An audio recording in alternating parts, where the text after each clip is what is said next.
देली खींच के तमाचा ही हंस देले।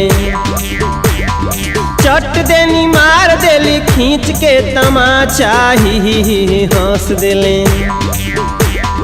ही हंस देल ही हंस देल रिंकिया के पापा ही हंस देल। रिंकिया के पापा ही हंस देले। रिंकिया के पापा ही हंस देले। रिंकिया के पापा ही हंस देले। चट देनी मार देली खींच के तमाचा ही हंस देले। चट देनी मार देली खींच के तमाचा ही हंस देले। ही हंस देल रिंकिया के पापा ही हंस देल। बिकिया के पापा ही हंस देले। रिंकिया के पापा ही हंस देले। रिंकिया के पापा ही हंस देले।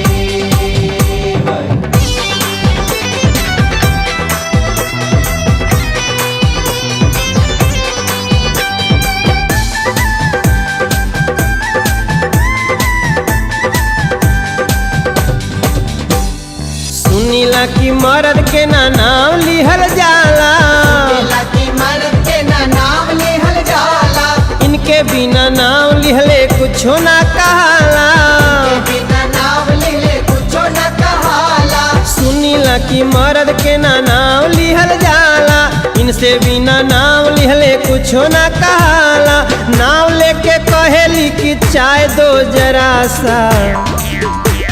नाम लेके कहेली कि चाय दो जरा सा ही हंस देले। ही हंस देले। ही हंस देल रिंकिया के पापा ही हंस देल। बिकिया के पापा ही हंस देले। रिंकिया के पापा ही हंस देले। रिंकिया के पापा ही हंस देले।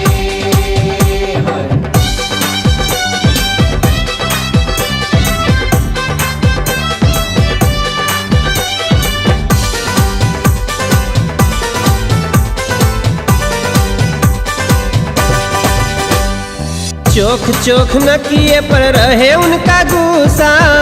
चोख न किए पे रहे उनका गुस्सा। प्यार में वो पीट के छोड़ाए देली भूसा। पीट के छुड़ाए देली भूसा।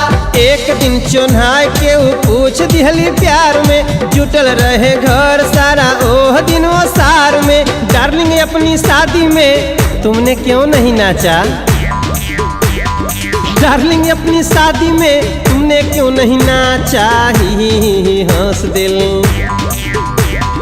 ही हंस दिल। ही हंस दिल चंदन हवा के पापा ही हंस दिल। चंदन हवा के पापा ही चंदनवा के पापा ही हंस देले। चंदनवा के पापा ही हंस देले।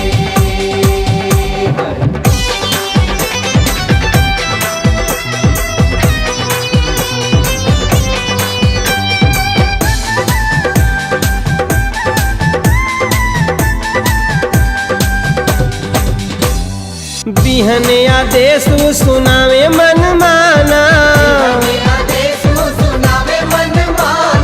ऑफिस से जब आना हरी सब्जी लेते आना। जब आना हरी सब्जी लेते आना। कहे घर में पहनूंगी मैं लूज पैजामा। सूट सलवार चोली का नहीं जमाना। जवन इनकर मान करे कह देली साफा। जवन इनकर मान करे कह देली साफा ही हंस देली।